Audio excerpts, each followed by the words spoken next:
मुंबई के camps corner इलाके में एक 26 मंजिला रिहायशी इमारत में आग लग गई। बिल्डिंग का 12वीं मंजिल में लगी आग से 6 लोगों की मौत हो गई। आग लगने के कारणों के बारे में अभी तक कुछ भी पता नहीं चल पाया है। बीती शाम करीब 7:20 पर ये आग लगी। रात करीब 10 बजे तक आग पर काबू पाया जा सका। आग लगने के बाद लोगों की भीड़ इकट्ठा हो गई। लोगों में काफी गुस्सा देखा गया। दमकल विभाग की 14 गाड़ियों की मदद से आग पर काबू पाया गया। सीतापुर में 2 गाड़ियों की ट्रक से भिड़ंत हो गई, जिसमें बीती रात 13 लोगों की मौत हो गई और 1 दर्जन से ज्यादा लोग गंभीर रूप से घायल हो गए।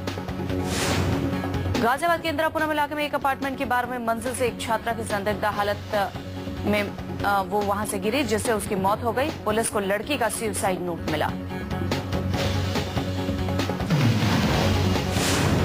आम आदमी पार्टी के राष्ट्रीय संयोजक अरविंद केजरीवाल दिल्ली में सरकार बनाने पर चर्चा के लिए आज सुबह 10:30 बजे लेफ्टिनेंट गवर्नर नजीब जंग से करेंगे मुलाकात। आम आदमी पार्टी के पास 28 सीटें हैं और सरकार बनाने के लिए जादुई आंकड़ा 36 का है। अब सवाल ये उठता है कि आखिर बहुमत के लिए जरूरी 8 सीटें कहां से आएंगी।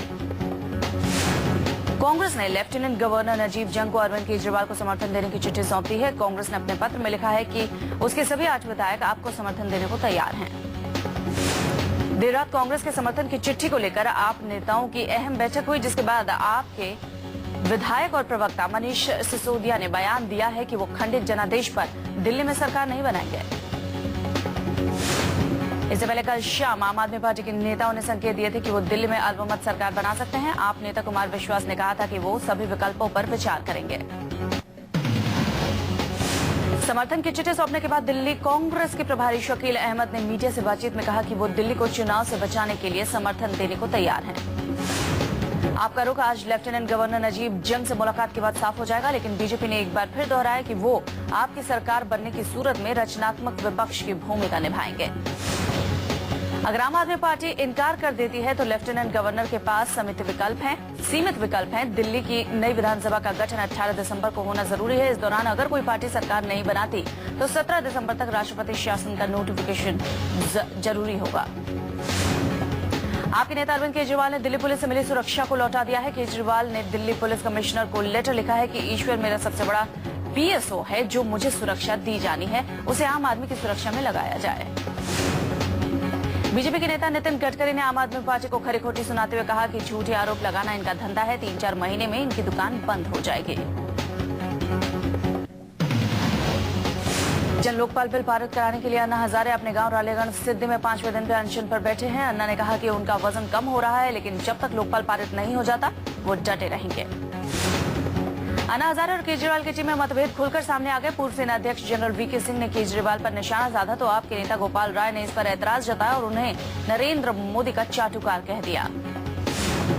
अन्ना के सामने ही जनरल वीके सिंह और आपके नेता गोपाल राय एक दूसरे से बहस में उलझ गए। अन्ना ने आखिरकार गोपाल राय को रालेगण सिद्धि से बाहर जाने के लिए कहा। आपने भी गोपाल राय को रालेगण सिद्धि से वापस बुला लिया।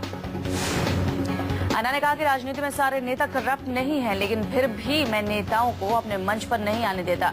मैं जन लोकपाल के आंदोलन का हिस्सा हूं, मगर केजरीवाल या किसी खास नेता से जुड़ा नहीं हूं।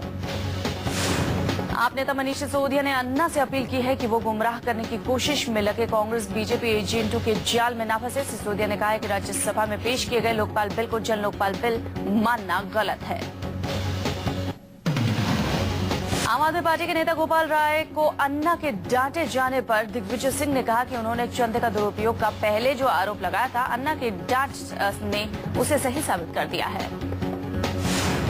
प्रधानमंत्री कार्यालय में राज्य मंत्री वी नारायण स्वामी ने लोकपाल और लोकायुक्त विधेयक को चर्चा के लिए सदन के पटल पर रखा। सोमवार को बिल पर होगी चर्चा। बीजेपी ने कहा है कि वो लोकपाल बिल को पारित कराने के लिए तैयार है। साथ ही बीजेपी ने कहा है कि लोकपाल को पारित कराने में देरी यूपीए सरकार की वजह से हुई है। समाजवादी पार्टी ने ऐलान किया है कि लोकपाल बिल का विरोध करेगी, जबकि एनसीपी और बीएसपी ने बिल का समर्थन करने की बात कही है। अन्ना हजारे ने कहा है कि उन्हें लोकपाल का ये संशोधित विधेयक मंजूर है और यदि सरकार इसे पास करवा लेती है तो वो अपना अनशन तोड़ देंगे।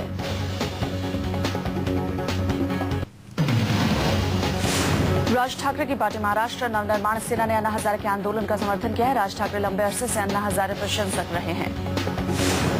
पार्टी का घोषणा पत्र तैयार करने के लिए दिल्ली में कांग्रेस उपाध्यक्ष राहुल गांधी की क्लास लगी। राहुल ने दलित समाज के 250 नेताओं से मुलाकात की। राहुल की क्लास में कई केंद्रीय मंत्री भी हुए शामिल। राहुल गांधी के बाद अब कांग्रेस मंत्री जयराम रमेश ने भी आम आदमी पार्टी के घोषणा पत्र की तारीफ की है। जयराम रमेश ने कहा कि मैं आपकी सराहना करता हूं, उन्होंने अलग अलग विधानसभा क्षेत्रों के लिए अलग अलग घोषणा पत्र लिए। साथ ही केंद्रीय मंत्री जयराम रमेश ने यह भी कहा कि कांग्रेस ने घोषणा पत्र तैयार करने के तरीके को लेकर पहल की थी। मध्य प्रदेश में बीजेपी नेता शिवराज सिंह चौहान आज एक भव्य समारोह में धूमधाम के साथ मुख्यमंत्री पद की शपथ लेंगे। समारोह में मोदी समेत बीजेपी के सभी बड़े नेता शामिल होंगे। मध्य प्रदेश के विधानसभा चुनाव में नवनिर्वाचित विधायकों में करोड़पतियों का बोलबाला है। इस बार निर्वाचित होकर आए कुल विधायकों में से 2/3 ऐसे हैं जो करोड़पति हैं। कांग्रेस की पंजाब प्रदेश इकाई ने ऐलान किया है कि पार्टी जगरांव में 21 दिसंबर को भारतीय जनता पार्टी के प्रधानमंत्री पद के उम्मीदवार मोदी की रैली का विरोध करेगी। दफ्तरों में यौन उत्पीड़न रोकने वाला कानून प्रभावी हो चुका है। इस कानून में दोषी को नौकरी से बर्खास्त करने समेत कड़ा दंड देने का प्रावधान है। वर्किंग प्लेस में यौन उत्पीड़न की झूठी शिकायत दर्ज कराने वाली महिला कर्मचारी के लिए भी ऐसे ही दंड की व्यवस्था है। वर्किंग प्लेस पर यौन उत्पीड़न की शिकायत को 90 दिनों के अंदर संस्था में बनी कमेटी नहीं निपटाती है तो संस्था का लाइसेंस रद्द कर दिया जा सकता है। ऐसे मामलों में प्रमोशन और इंक्रीमेंट रोकने की भी व्यवस्था है। मुंबई के जुहू इलाके में एक मॉडल और अभिनेत्री के साथ एक 5 सितारा होटल में छेड़छाड़ का मामला सामने आया है। मॉडल कई हिंदी फिल्मों में भी काम कर चुकी है। मॉडल अपने एक बिजनेसमैन मित्र से मिलने 5 सितारा होटल गई थी, जहां मौका पाते ही रूम में मॉडल के बिजनेसमैन दोस्त ने उसके साथ बदसलूकी करने की कोशिश की। बदसलूकी और छेड़छाड़ का आरोपी हैदराबाद का एक मशहूर बिजनेसमैन है। मॉडल से मुलाकात एक फिल्म की शूटिंग के दौरान हुई थी, जिसके बाद मुंबई आने पर वो मॉडल से कई बार अलग अलग होटल में मिल चुका था। ठाणे स्टेशन के पास चल रहे एक कॉल सेंटर के बाहर वहां काम कर रहे मुश्ताक शेख की जमकर लड़की ने धुनाई कर दी। पिटरा शख्स कॉल सेंटर में मैनेजर है। 3 महीने से मुश्ताक शेख लड़कियों को पगार नहीं दे रहा था। पगार मांगने पर वो लड़कियों से अश्लील हरकतें करता था। कंपनी का मालिक अब भी फरार। फर्जी फेसबुक प्रोफाइल के जरिए 14 साल के नाबालिग लड़की को प्रेम के जाल में फंसाकर 10 लाख रुपए ठगने वाले मिशबा अयूब अली खान को पुलिस ने गिरफ्तार कर लिया है। मिशबा अयूब अली खान ने लड़के और लड़की के 2 प्रोफाइल खुद ही बनाए थे। लड़के को रईस और लड़की को उसका प्रेमी दिखाया गया। फिर ब्रेकअप की बात कर कई दूसरी लड़कियों को अपने जाल में फंसा लिया। प्यार में फंसी एक नाबालिग लड़की से मिशबा ने मदद के नाम पर लाखों रुपए मांग लिए। रकम मिलते ही प्रोफाइल पेज गायब हो गया। पुलिस ने मिशबा अयूब अली खान को उसी के तरीके से फेसबुक पर ही फंसाया और यूपी से धर दबोचा। सिंगरौली में पुलिस के खिलाफ आम लोगों का गुस्सा फूट पड़ा। इलाके में पुलिस ने 5 दिसंबर को पूछताछ के लिए एक शख्स को हिरासत में लिया था, लेकिन उसकी मौत हो गई, जिसके बाद उसके रिश्तेदारों ने पुलिस पर हत्या का आरोप लगाकर हंगामा किया।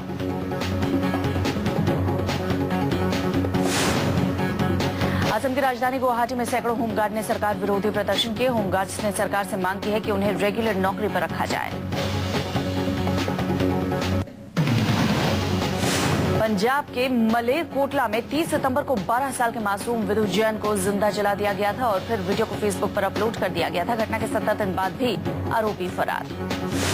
मेरठ में डीएम दफ्तर के सामने पति पत्नी का एक जोड़ा 15 दिनों से प्रदर्शन कर रहा है। पुलिस के साथ पहुंचे कुछ हमलावरों ने इनकी दुकान तोड़ दी थी और पत्नी के साथ मारपीट की थी। डीएम से इंसाफ की उम्मीद। बीती रात मुंबई के शिवाजी पार्क इलाके में फायर ब्रिगेड का एक जैम्बो ट्रैक्टर सड़क के किनारे पेड़ से टकराया, जिससे पूरा पेड़ ही उखड़कर नीचे गिर गया। किसी के घायल होने की खबर नहीं। कानपुर में मोबाइल के सिम कार्ड को हैक कर उसे क्लोनिंग करने वाला बड़ा गिरोह सक्रिय हुआ। थाना फील खाने के रहने वाले एक शिक्षक का सिम कार्ड लॉक हुआ, लेकिन उसी के नंबर से कोई दूसरा उसके रिश्तेदारों से गाली गलौज करता रहा। कानपुर में महज 57 रुपए के गबन के आरोप में जिंदगी भर दर्द झेलने वाले पोस्टमैन उमाकांत मिश्रा की मांग को केंद्र सरकार ने अनसुना कर दिया। न्यूज 24 ने प्रमुखता से इस मुद्दे को उठाया था। रेप के आरोप में अरेस्ट नारायण साई पर नया मामला दर्ज किया गया है। अपने खिलाफ चल रहे केस को कमजोर करवाने के लिए नारायण अधिकारियों को 13 करोड़ की घूस देने की तैयारी कर रहा था। नारायण साई ने आरोपों से किया इनकार। सूरत पुलिस ने इस केस के सिलसिले में एक पुलिसकर्मी समेत 3 लोगों को अरेस्ट किया है। इनमें नारायण साई का करीबी उदय संगानी, उसका ड्राइवर धीरज पटेल और सब इंस्पेक्टर सीएम कुंभानी शामिल हैं। सूरत के पुलिस कमिश्नर राकेश अस्थाना ने बताया है कि गुप्त सूचना के आधार पर सब इंस्पेक्टर को सर्विलांस पर रखा हुआ था। छापेमारी में 5 करोड़ रुपए बरामद किए गए, जो कि रिश्वत के तौर पर देने के लिए रखे गए थे। पुलिस के मुताबिक रिश्वत की रकम सब इंस्पेक्टर को दी जानी थी ताकि वो इसे दूसरे पुलिसकर्मियों, डॉक्टरों और न्यायिक अधिकारियों को घूस के तौर पर दे सके। नारायण साई को सूरत कोर्ट ने 18 दिसंबर तक के लिए पुलिस कस्टडी में भेज दिया। वहीं उसके सहयोगी हनुमान को 14 दिनों की न्यायिक हिरासत में भेज दिया गया है। आरजेडी सुप्रीमो लालू प्रसाद यादव को सुप्रीम कोर्ट से बड़ी राहत मिली है। सुप्रीम कोर्ट ने चारा घोटाला मामले में 2 महीने से जेल में सजा काट रहे लालू प्रसाद यादव को आज जमानत दे दी। लालू के वकील राम जेठमलानी ने कहा कि इस मामले में लालू यादव के साथ दोषी ठहराए गए कुल 44 लोगों में से 37 लोगों को जमानत दे दी गई है और लालू को छोड़ किसी और की जमानत याचिका खारिज नहीं की गई। लालू को बेल मिलने पर उनकी पत्नी ने खुशी जताते हुए कहा कि उनके खिलाफ साजिश करने वालों को जनता चुनाव में सबक सिखाएगी। लालू के लिए राहत की बात यह रही कि सीबीआई ने उनकी जमानत का विरोध नहीं किया। झारखंड हाईकोर्ट ने लालू की जमानत याचिका खारिज कर दी थी, जिसके बाद लालू ने सुप्रीम कोर्ट में चुनौती दी थी। सीबीआई की एक विशेष अदालत ने चारा घोटाले में 30 सितंबर को लालू यादव समेत पूर्व मुख्यमंत्री जगन्नाथ मिश्र और 42 अन्य लोगों को दोषी ठहराया था।